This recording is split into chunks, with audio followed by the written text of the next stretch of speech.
James Cameron's Avatar, Fish Out of Water, is the most anticipated sequel of the 21st century. People have been claiming it to be one of the greatest movies of all time.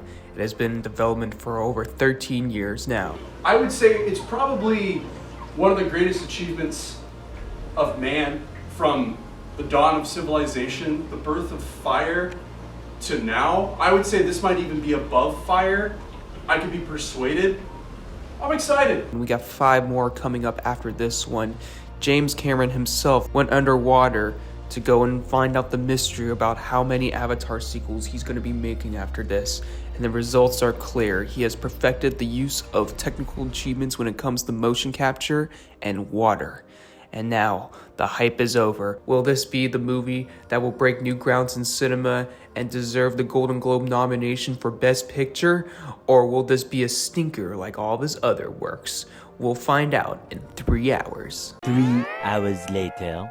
So we just got back from Avatar to Fish Out of Water, and I gotta say, it is identical to the first movie in so many ways. I think what works is obviously the CGI. It's like watching a Pixar film, but better. Very visually, eye candy. My favorite moments where it's not the plot and it's just people swimming, and the final fight was alright. It still had the same beats as the first movie. It's not like it's copying and pasting the first movie, but you can kind of get a sense if you've seen the first Avatar.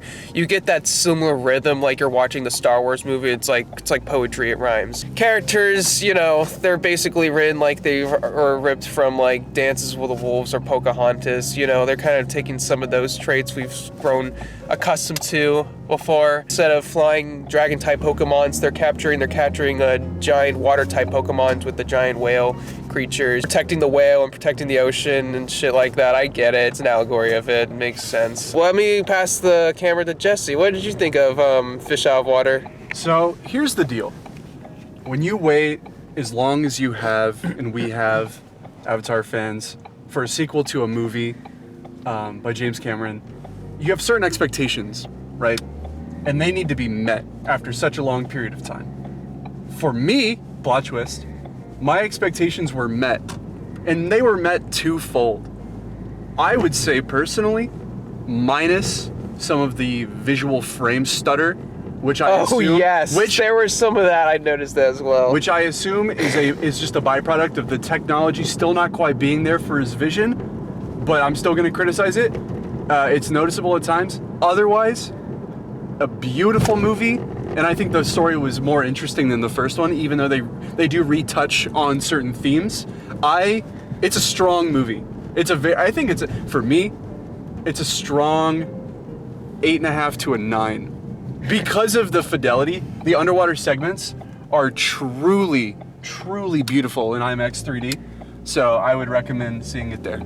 Yeah, I agree. I think the IMAX part definitely boosts it up a little, I think. It might change depending on my viewing experience in the future, but I think I'm giving it to a similar rating to the first movie. It's probably going to be like around a 7 or a 6. I just think the story didn't really do anything good, and they brought back the fucking Colonel character back again. I'm like, and I'm not going to spoil anything, but they just like reuse him constantly, and don't be surprised if he ends up showing up again in the sequels, because like we're getting like 4 more of them coming up next few years. Actually, I don't know, because the next one's set in the Bermuda Triangle. Oh my god, yeah, I need to look up the title of the next one. But also, the theater we were at didn't really have a lot of people in it on opening night. Very surprising. And I'm a bit skeptical about the box office performance to see if it's gonna affect that in the coming weeks. Maybe the holiday season, because Christmas is gonna boost it up. But it's a Thursday night, okay? It's not, theaters are packed on the weekends. So Friday night, Saturday night. So let's wait. Temper expectations. Tomorrow is the full release. Those people know when to release a product. But we got the early viewing, the exclusive early viewing, which may not draw everybody out. Yeah, I didn't see any people dressed up as blue monkeys there. I think that was my little skepticism, I believe. I heard James Cameron says if this doesn't match the exact box office numbers as the first movie, which that's the highest grossing. That is an impossible bar. Yes, he did say that in an interview, where if he doesn't match the box office, then he's going to cancel the 4th and 5th film. He said He said he's going to release the 3rd film, but he said if that also fails, like if that also was a failure, I think we or if it is a failure, I think we saw Navi boobs in the first 5 minutes of the movie. They showed them when she was in the tank. Those were the only set of Navi boobs, but they showed them. I'm pretty sure. We got some Navi Navi titties. We got a dude getting his arm ripped off. All right, well, you know, it's a whole lot to get out of it. You know, if you like seeing dudes get their arms ripped off, you're gonna love this movie.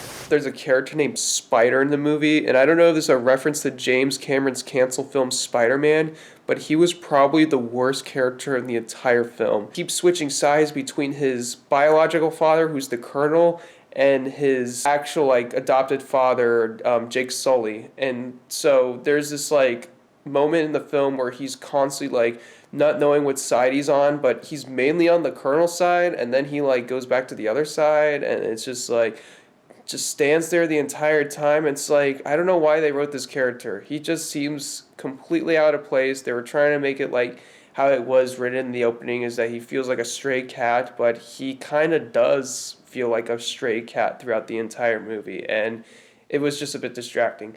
Another thing I want to also bring up is that we get an introduction to Carmela Sopranos from The Sopranos, and I just thought it was amazing for the fact that they told what happened to her after the final season of The Sopranos, where she ended up going to Pandora and helping up with the humans, finding this new substance that can make people live for a very long time that is inside the brains of the Pokemon whales. Overall, this is my review. Not much to say. It's not like I'm going to do like a video like the last one, but go watch it. Yeah, see it, you know, go watch it again, go watch it another time, go watch it 3 times, you know. Bring a catheter if you need to. It's a long movie. Yeah, go bring your grandma, grandparents, whatever, who you want to bring around with it. Use it as a tax write-off. Yeah, treat it like it's the Star Wars movies. You know, this is like this decade's Star Wars, and you know we're getting millions of more after this, so expect merchandises in the future. And Golden Globe nom, I believe it's going to probably win Best Picture at the Oscars. Absolutely. That's my prediction. The underwater mocap was worth it. Yeah, I believe it'll win visuals. Stunning. Oscar, I think it's going to win. That's my prediction. It's going to win Best Picture. It's the fact. But